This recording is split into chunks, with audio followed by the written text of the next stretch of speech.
Allow our part, dear friends. We bow our heads in humble gratitude to Abdu'l-Bahá for enabling us to be here in this holy, this blessed, this snow-white spot, in the presence of the Universal House of Justice, to commemorate the centenary of the ascension of our beloved Master. We turn our thoughts to every heart connected to Abdu'l-Bahá throughout the world and say to them in the words of Varga, the martyr, Joye hame khali. The presence of each of you is missed. When the sun of Bahá set on that fateful May night in 1892, those moments of inconsolable grief, that period of our history known as the supreme affliction, from that anguish of parting with Baha'u'llah, arose the majestic figure of Abdu'l-Bahá, whom Baha'u'llah had by his very own pen designated as the interpreter of his word, as the center of his covenant, thus restoring the light of hope and inaugurating the process that guarantees the realization of the ultimate purpose of Baha'u'llah's revelation, the unification of the entire human race, the establishment of the kingdom of God on earth. The appointment of Abdu'l-Bahá as the center of the covenant is as clear as day. In the Kitab-i-Aqdas, the most weighty and sacred of all works of Baha'u'llah, he states, when the ocean of my presence hath ebbed, and the book of my revelation is ended, turn your faces towards him whom God had purposed, who had branched from this ancient root. O people of the world, when the mystic dove will have winged its flight from its sanctuary of praise and sought its far-off goal, its hidden habitation, refer ye whatsoever ye understand not in the book to him who had branched from this mighty stock. In the Kitab-e-Ahd, the book of Baha'u'llah's covenant, the Blessed Beauty states, we have bequeathed to our heirs an excellent and priceless heritage. Consider that which we have revealed in our most holy book. When the ocean of my presence hath ebbed and the book of my revelation is ended, turn your faces towards him who God had purposed, who had branched from this ancient root. The object of this sacred verse is none except the most mighty branch. So it is crystal clear. The Blessed Beauty leaves no room for doubt. He further said, we have sent him down in the form of a human temple. They who deprive themselves of the shadow of the branch are lost in the wilderness of error, are consumed by the heat of worldly desires, and are of those who will assuredly perish. Friends, whatever any writer or speaker or filmmaker presents to describe Abdu'l-Bahá, he remains for now and always the mystery of God. Baha'u'llah himself gave him that title. Even though he is beyond the capacity of our mortal minds, let us reflect on some glimpses of his life, to even for the smallest degree to unravel this mystery of God, this most great favor, this most perfect bounty gifted by Baha'u'llah to mankind. Abdu'l-Bahá was born on that never-to-be-forgotten night when the Bab declared his mission to Mullah Hussein in the upper chamber of his house in Shiraz. the 23rd of May, 1844, marked the birth of the Bahá'í dispensation, the inauguration of the Bahá'í era, and the birth of Abdu'l-Bahá. Hence, at the very inception of the Bahá'í era, the instrument in the person of Abdu'l-Bahá that would ensure its ultimate victory was born to the world. Remember, friends, he was only 9 years old when he heard on the stairs of the Siya Chal the voice of Baha'u'llah instructing that he be taken out immediately. He was permitted to wait in the prison yard until the prisoners were brought out for an hour of fresh air. When Abdu'l-Bahá saw his father, his neck bruised and swollen, his back bent with the weight of the chains, he fainted and was carried home unconscious. He recalls the suffering of those days in these words: "In Tehran, we possessed everything at a nightfall, and on the morrow, we were shorn of it all, to the extent that we had no food to eat. I was hungry, but there was no bread to be had. My mother poured some flour into the palm of my hand, and I ate that instead of bread. Yet we were content." He bore along with Baha'u'llah the rigors and miseries of the banishment from Iran to Baghdad through the mountains during the winter cold of 1853. Even as a child, his spiritual perception was extraordinary. He was the first to recognize the manifestation of God. He was the first in the world to believe in him. Not long after their arrival in Baghdad, when Baha'u'llah retreated to the mountains of Sulaymaniyeh, Abdu'l-Bahá confided to Nabil his inconsolable grief and narrated that he felt himself to have grown old, even though still a child.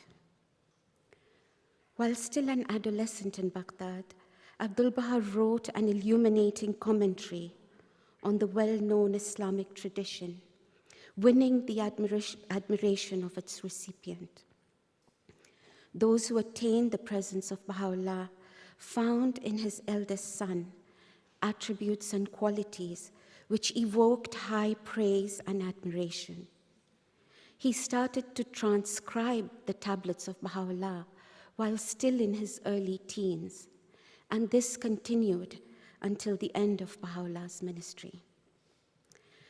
A trusted follower of Baha'u'llah, who was with him in Baghdad and later in Adrianople and in Akka, has recorded, "The word Agha, the master, was a designation given to Abdu'l-Bahá.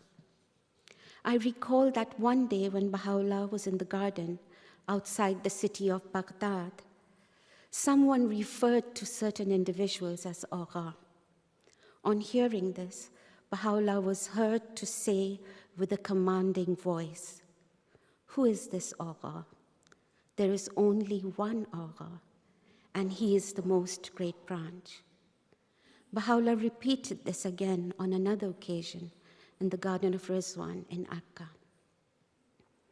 When Baha'u'llah was further exiled to Constantinople, Abdu'l-Bahá was a youth of 19, handsome, agile, and in constant service to Baha'u'llah.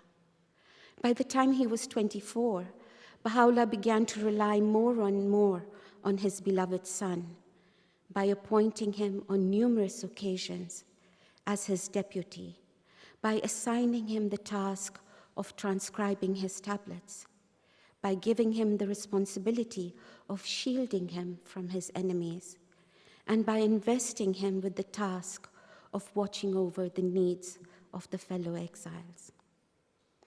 On arrival in the prison city of Akka in 1868, it was Abdu'l-Bahá who tended to the sick, shielded his father, and faced the scorn of the inhabitants of Akka. He never wavered. His vigil never relaxed. Bahia Khanum shared that in the evenings, Abdu'l-Bahá would bring the family together and invite them to recall some humorous event, and everybody would laugh. It was through Abdu'l-Bahā's unremitting efforts that Badi was able to gain admission to the presence of Baha'u'llah in the prison. And again, it was through Abdu'l-Bahā's efforts that the hostility of various governors of Akka was transmuted to admiration.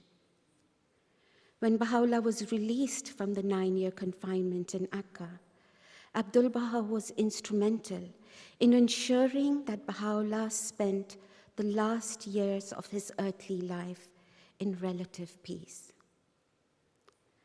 After the passing of Baha'u'llah, the community of the greatest name recognized in Abdu'l-Bahá its solace, its guide, its mainstay and champion. The birth of the covenant of Baha'u'llah was, in the words of the beloved guardian, baptized with fire. However, this baptism by fire only served to demonstrate its solidity and proclaim its indestructibility. Betrayed by almost all his relatives, chief among them his half-brother, Abdu'l-Bahā's grief was so great that despite the triumphs witnessed in the course of his ministry, it left its traces upon him till the end of his life. Abdu'l-Bahá describes his suffering during those 4 years in these words: I swear by the ancient beauty, so great is my sorrow and regret that my pen is paralyzed between my fingers. Thou seest me, submerged in an ocean of calamities that overwhelm the soul, of afflictions that oppress the heart. Sore trials have compassed me round, and perils have from all sides beset me. Yes, Abdu'l-Bahá suffered greatly. However, he demonstrates to us the indestructibility of the covenant in these words. He explains that the tests of every dispensation are in proportion to the greatness of the cause. And as the covenant is without parallel and unique to the dispensation of Baha'u'llah, the tests it faces are proportionately more severe. He further explains that those who are weak in faith waver. However, the firm remain steadfast. He refers to those who violate the covenant as the foam of the ocean. The foam is an inseparable part of the ocean. And in his own words, this foam of the ocean shall not endure, and shall soon disperse and vanish, while the ocean of the covenant shall eternally surge and roar. And on another occasion, referring to the actions of those who oppose the covenant. But this action of theirs is of no consequence. It is a mirage and not water, foam and not sea, mist and not cloud, illusion and not reality. Despite the enormous difficulties caused by his immediate family and those who joined hands with them, Abdu'l-Bahá continued to labor tirelessly. Not for a moment did he rest, nor did he allow their imaginations to distract him from his service to Baha'u'llah. Baha'u'llah had entrusted Abdu'l-Bahá with the most difficult task of the transfer of the remains of the Bab from Tehran to Mount Carmel. Abdu'l-Bahá himself describes the safe transfer of the remains, the construction of a befitting mausoleum, and the final interment with his own hands in their permanent resting place was one of his paramount duties.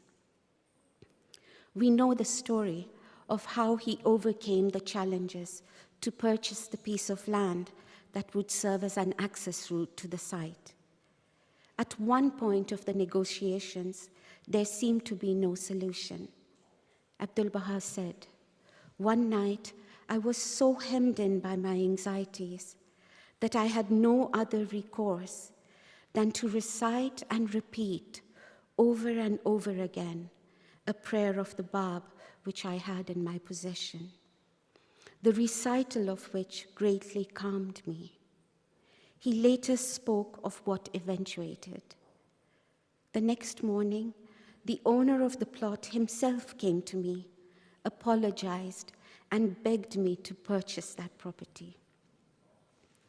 During this especially difficult time, only a year after the passing of Baha'u'llah, Abdu'l-Bahá, in a verse he revealed, foreshadowed the establishment of the cause in the North American continent. It was Abdu'l-Bahá himself who testified that the establishment of his father's faith in North America is ranked as the most outstanding objective of his ministry. He subsequently addressed to the American Baha'i community his tablets of the divine plan, investing America with spiritual primacy and singling it out for the world mission of planting the banner of the faith in all continents, countries, and islands of the globe. Right from the early years of his ministry, letters poured in from the East and the West. His days are described in these words: "Comfort and peace had become impossible. The few hours of rest and relaxation that had previously been available to him now became completely out of the question." During these times, Abdu'l-Bahá wrote to one of the believers,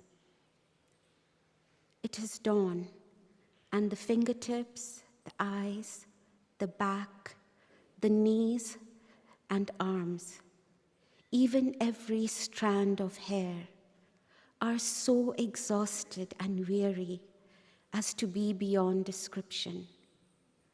From sunset till now, this pen has been in motion, and therefore consider and judge with fairness the intensity of love with which Abdu'l-Bahā's heart is connected with those of the friends of God. Thus, if there has been a delay in response, or if the handwriting resembles the intertwined strands of curly hair, it is not my fault, but the fault of the overly long and darksome night." At this time of the commemoration of his passing, when we are collectively calling Abdu'l-Bahá to mind, perhaps we can spend a few minutes to look at the relationship between Baha'u'llah and Abdu'l-Bahá. In one of his tablets, Baha'u'llah refers to Abdu'l-Bahá as, "O thou who art the apple of mine eye."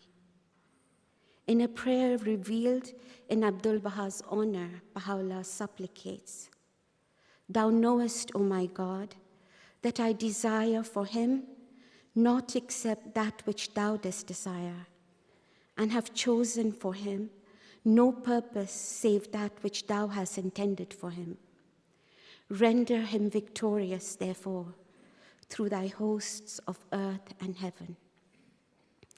In the tablet of the land of Ba, revealed on the occasion of Abdu'l-Bahā's departure from Akka to Beirut, Baha'u'llah thus describes his separation from his beloved son. "Praise be to him who hath honored the land of Ba through the presence of him around whom all names revolve. From behind the gate of the prison city there hath appeared, and above its horizon there hath shone forth the orb of the beauty of the great, the most mighty branch of God, his ancient and immutable mystery, proceeding on its way to another land. Sorrow, therefore, had enveloped this prison city, whilst another land rejoiceth. And further on in the same tablet, blessed, doubly blessed is the ground which his footsteps have trodden, the eye that had been cheered by the beauty of his countenance, the ear that had been honored by hearkening to his call. And Baha'u'llah concludes with these poignant words: "We beseech God, blessed and exalted is He, that He may honor us with meeting Him soon." There are several accounts that reflect the deep love Baha'u'llah had for his son. One of the distinguished early believers has written in his memoirs, describing a visit by Baha'u'llah to the garden of Junayn. In the afternoon, when Abdu'l-Bahá joined the friends in the garden, Baha'u'llah is recorded to have said, "The master is coming, hasten to attend him." On those days, Baha'u'llah used to sow the seeds of loyalty and servitude toward him whom God had purposed in the hearts of the believers, and explain the lofty station and hidden reality of the master to all. Attended by everyone, Abdu'l-Bahá came with great humility into the presence of the Blessed Beauty. Then the tongue of grandeur uttered words to this effect: "From morning until now, this garden was not pleasant, but with the presence of the Master, it has become truly most delightful." Then turning to the Master, he remarked, "You should have come in the morning." Abdu'l-Bahá responded, "The governor of Akka and some residents had requested to meet with me. Therefore, I had to receive and entertain them." Baha'u'llah, with a smiling face, said, "The Master is our shield. Everybody lives here in the utmost comfort and peace.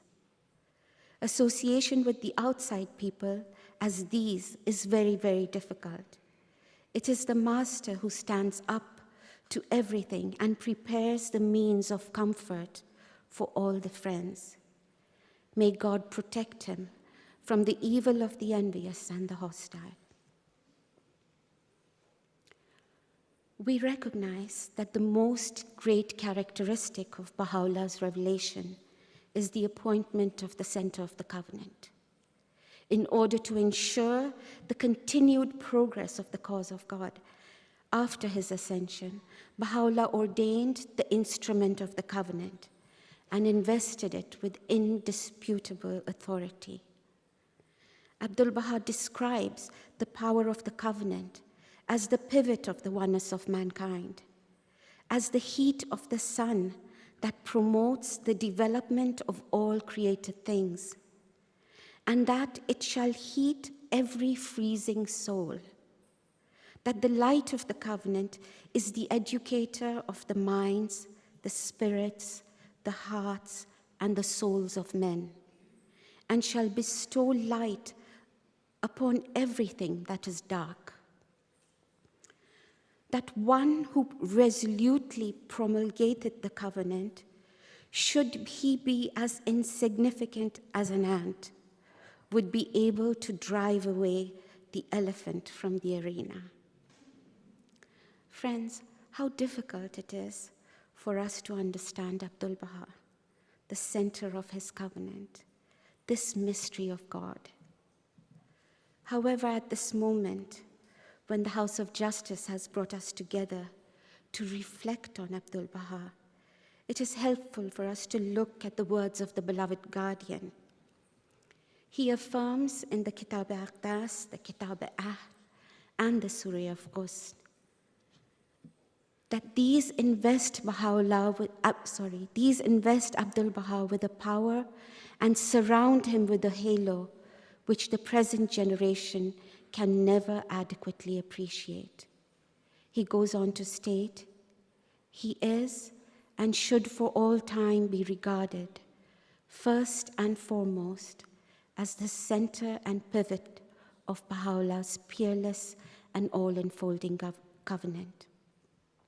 His most exalted handiwork, the stainless mirror of his light, the perfect exemplar of his teachings, the unerring interpreter of his word, the embodiment of every Bahá'í ideal, the incarnation of every Bahá'í virtue, the most mighty branch sprung from the ancient root, the being round whom all names revolve, styles and titles that are implicit and find their truest, their highest, and fairest expression in the magic name Abdu'l-Bahá. He is, above and beyond these appellations, the mystery of God, an expression by which Baha'u'llah himself has chosen to designate him, and which indicates how in the person of Abdu'l-Bahá, the incompatible characteristics of human nature and superhuman knowledge and perfection have been blended and are completely harmonized. Abdu'l-Bahá describes himself, however, in these words: "My station is the station of servitude, a servitude which is complete, pure, and real, firmly established, enduring, obvious, explicitly revealed, and subject to no interpretation whatever. I am the interpreter of the word of God, and such is my interpretation." And in another place, Abdu'l-Bahá says, "No melody can fill this yearning soul with such joy and rapture as the call of O Abdu'l-Bahá, and no sweet accents warbled by the birds of the orchards can thrill my heart with such delight as the dulcet tune of O Abdu'l-Bahá. This melody causeth my heart to leap with joy, and these wondrous words fill me with blissful rapture, but only on condition that the name be accompanied by no other epithets of praise, and paired with no other titles. The designation should be Abdu'l-Bahá alone, for it to bestow boundless joy upon my heart and soul.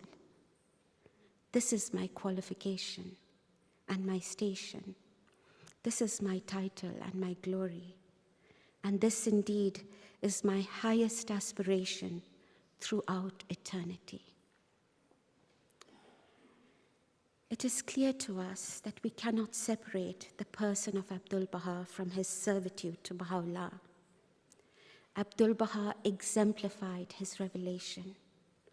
On the one hand, he attained the peak of the highest mountain. The height to which he attained is impossible for us to reach. But at the same time, he chose for himself the station of servitude. And this is what we can strive for, to attempt to achieve the valley of servitude. In some ways, it is easy for us to understand why Baha'u'llah called him the mystery of God. He is so lofty and grand, and at the same time, so lowly and humble. We cannot even come close to being that incarnation of every Bahá'í virtue. But we have to try to achieve this lowliness, this servitude. How can we strive to follow the perfect exemplar? Not just as individuals, but as families, as institutions, as communities. Abdu'l-Bahá answers these very questions in his tablet of visitation, which we know, when recited with lowliness and fervor, will be even as meeting him face to face. In the tablet, we find ourselves standing at his door and beseeching him, saying, "Lowly and tearful, I raise my suppliant hands to thee. Graciously look upon thy servant, humble and lowly at thy door. Lord, he is a poor and lowly servant of thine. Give me thy grace to serve thy loved ones. Strengthen me in my servitude to thee. Help me to be selfless at the heavenly entrance of thy gate. Lord, give me to drink from the chalice of selflessness. With its robe clothe me, and in its ocean immerse me. Make me as dust in the pathway of thy loved ones. Friends, Abdu'l-Bahá wishes for us not only service to Baha'u'llah, but desires for us to be in a state of servitude to the Blessed Beauty. And perhaps not just mere selflessness, but a selflessness that is so complete and all-encompassing that we are immersed in the ocean of selflessness, that we become manifestations of selflessness and utter nothingness. From our prayers for protection, we are repeatedly reminded, and they help us to realize that the greatest protection for our soul is the protection from self, to be protected from the promptings of self. That insistent self poses the greatest danger to us, and instead we are urged to strive to become oblivious of self. Today, when there is so much conflict, so much war and suffering, and Abdu'l-Bahá reminds us that all this belongs to the material world, our work for the advancement of the cause is completely different. He says, his cause, the cause of Baha'u'llah, belongeth not to the material world. Its only army is the love of God. Its one crusade is against the insistent self.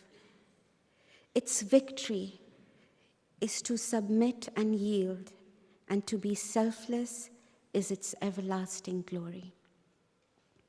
Hence, as the army of God, to strive to achieve lowliness is our ultimate victory. As we reflect on the life of the beloved Master, we see that he endured suffering right from his childhood.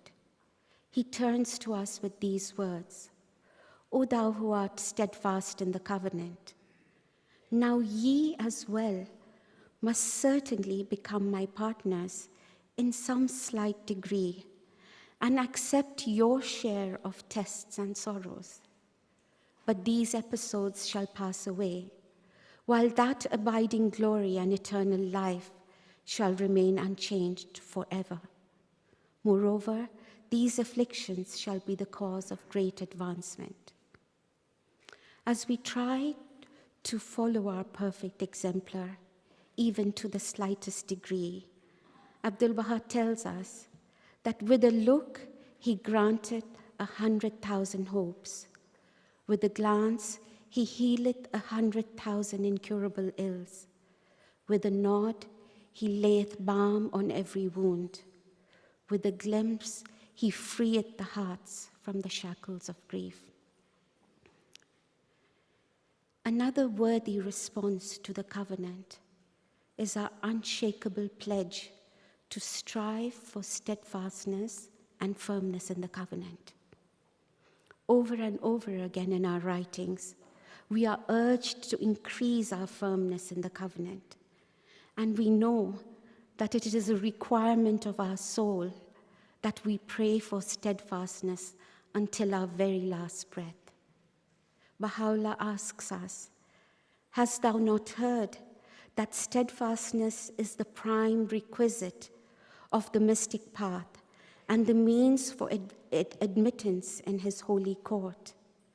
They that continue steadfast in his way, upon them verily shall the angels descend. Abdu'l-Bahá says, today the most important principle of faith is firmness in the covenant, because firmness in the covenant wards off differences. Therefore, you must be firm as mountains. Further, in the tablets of the divine plan, Abdu'l-Bahá states that the first condition to attain to the station of an apostle of Baha'u'llah is firmness in the covenant. He says, it is evident that the access of the oneness of the world of humanity is the power of the covenant and nothing else. Therefore, in the beginning, the believers must make their steps firm in the covenant, so that the confirmations of Baha'u'llah may encircle them from all sides. In the tablet of Ahmad, perhaps the prayer we spontaneously turn to in time of difficulty, and friends, which each of you must have recited countless number of times to reach here today. Baha'u'llah says, "Be thou so steadfast in my love that thy heart shall not waver. Even if the swords of the enemy's rain blows upon thee, and all the heavens and the earth arise against thee, be thou as a flame of fire to my enemies, and a river of life eternal to my loved ones, and be not of those who doubt."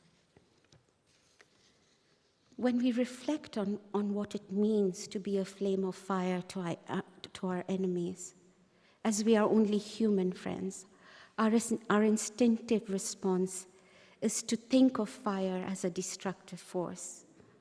But then when we look at our perfect exemplar and his response to those who caused him pain and sorrow, we see that another characteristic of fire is to give warmth and light.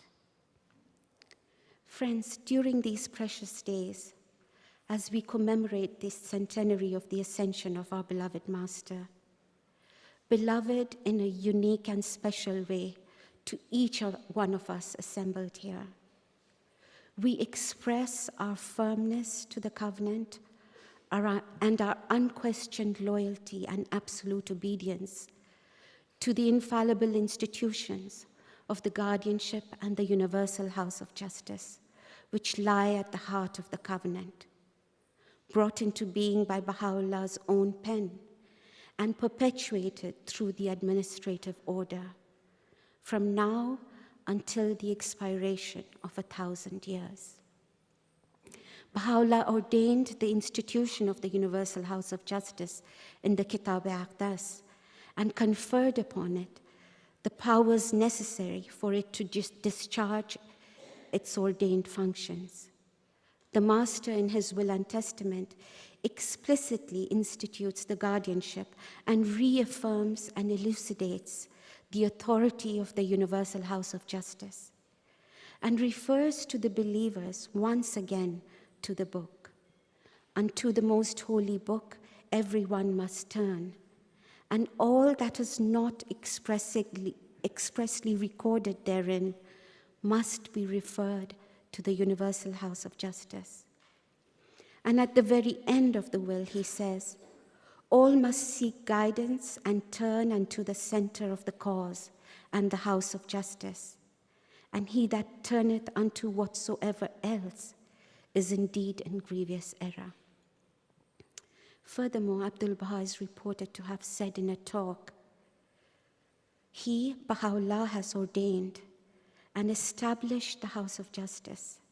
This institution is under the protecting power of Baha'u'llah himself. The beloved guardian refers to the Universal House of Justice as the incorruptible inheritance which the founders of the faith have bequeathed to the world.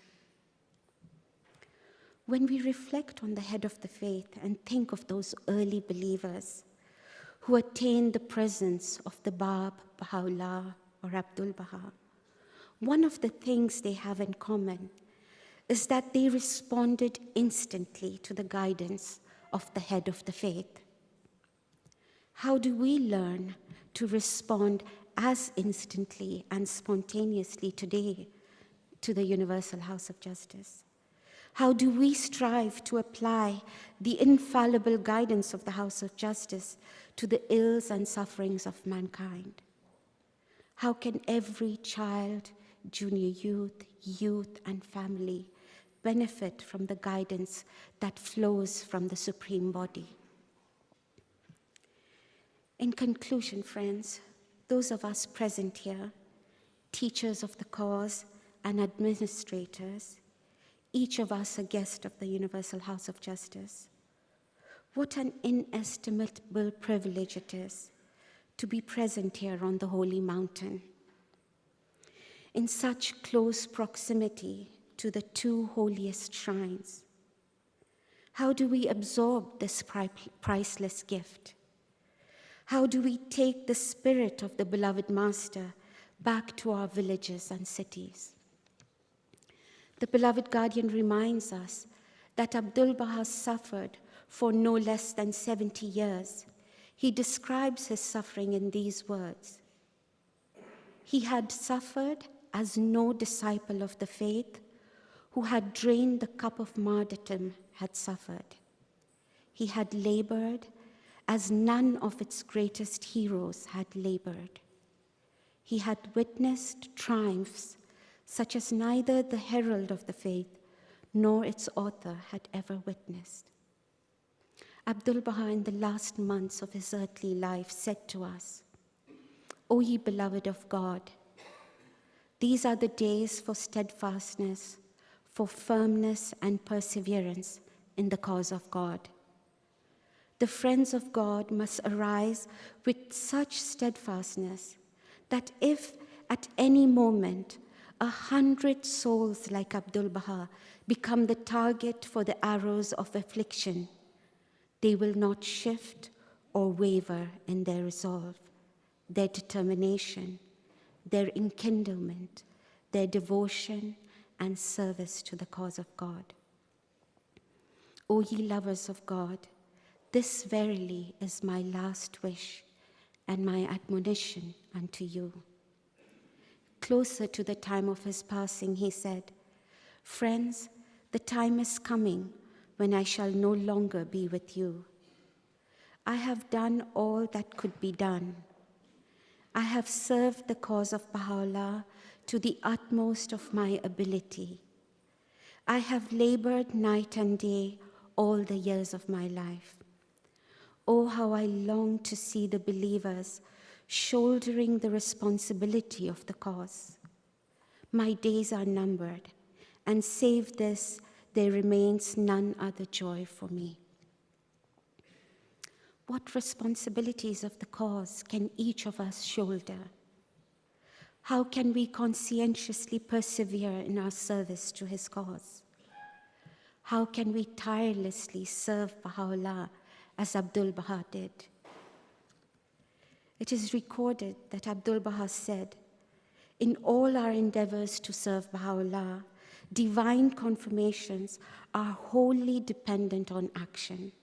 He said, "The hosts of divine blessings are poised behind this very window, waiting for you to act. If you do not enter the arena of service, of what use are the hosts of heavenly confirmation? If the commander of the army remains idle and passive, how can the army achieve victory?" When we turn our gaze to Abdu'l-Bahá, we find that he is a living, breathing tablet of Baha'u'llah. How can we possibly follow his example? But then we find we are not alone. Abdu'l-Bahá is always with us. He writes to an early believer who lived in a small rural town in America that as soon as she thought of him, they were together. He said, "Though we cannot see each other physically at this time, thank God the spiritual breath is a messenger between us, which is the means of assuring the heart and rejoicing the spirit." Friends, the House of Justice is acutely aware how difficult it is for us to follow the example of Abdu'l-Bahá, and they have gifted us with these beautiful words. May his loved ones, individually and collectively, little by little, day by day, increasingly embody his counsels, to be united in the cause and firm in the covenant, to avoid calumny and never speak ill of others, to see no strangers but regard all as members of one family, to set aside divergent theories and conflicting views and pursue a single purpose and common goal. To ensure that the love of Baha'u'llah has so mastered every organ, part, and limb as to leave no effect from the promptings of the human world. To arise with heart and soul and in one accord to teach the cause. To march in serried lines, pressed together, each supporting the others. To cultivate good character, perseverance, strength, and determination. To know the value of this precious faith, obey its teachings, walk in this road that is drawn straight, and show this way to the people. And friends, just when we start to think, how can we achieve all this? How can we apply all these in our lives? The House of Justice reassures us with these words, that you may fulfill His highest expectations. We pray for each of you.